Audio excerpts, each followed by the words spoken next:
UPSC rank 1 वालों के मैं तुम्हें इंट्रोडक्शन दिखा रहा हूँ। अभी स्क्रीन पे तुम्हें दिख रहे हैं आदित्य श्रीवास्तव सर के इंट्रोडक्शन। तुम देखो इन्हें, इन इंट्रोडक्शन के वर्ड्स देखो, तुम मैक्सिमम 15 या 20 वर्ड्स का होता है बस।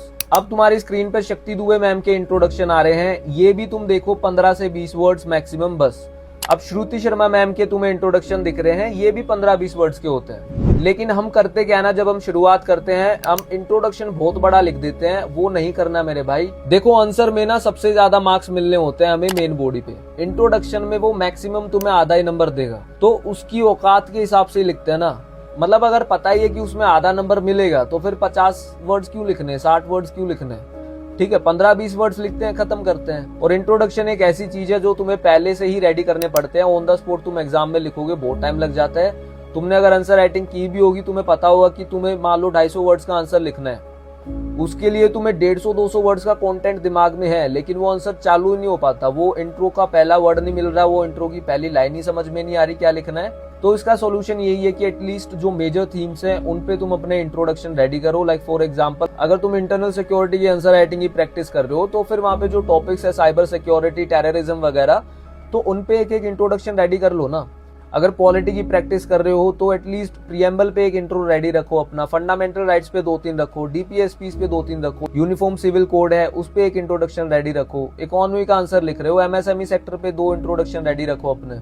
ये चीज ना तुम्हारा टाइम बचाएगी सोचने का, और उधर 3 घंटे में 20 आंसर्स लिखने हैं। यूपीएससी के एग्जाम का प्रेशर भी होगा, वो अलग।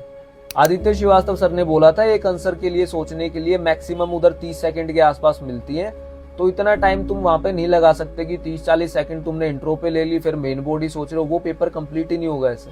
बाकी जो आंसर राइटिंग के प्रॉम्प्ट्स मैंने रेडी किए हैं तुम्हारे लिए, उसमें तुम्हें इंट्रोडक्शन भी मिलेंगे। हर क्वेश्चन के लिए वो तुम्हें 3 इंट्रोडक्शन देगा, एक करंट अफेयर्स बेस्ड होगा या फिर कॉन्स्टिट्यूशन या फिर इकोनॉमिक सर्वे से उठा के कहीं ना कहीं से सब्जेक्ट के हिसाब से देगा। दूसरा वो अपने हिसाब से देगा 15-20 वर्ड्स का, जो उसे बढ़िया लगेगा। तीसरा इंट्रोडक्शन होगा आयरनी वाला। आयरनी वाला मैं कह रहा हूँ स्टार्टिंग में थोड़ा कम यूज करो, लेकिन बस उन्हें पढ़ो, क्योंकि आयरनी और नेगेटिविटी में ना एक पतली सी रेखा होती है और वो क्रॉस ना हो जाए।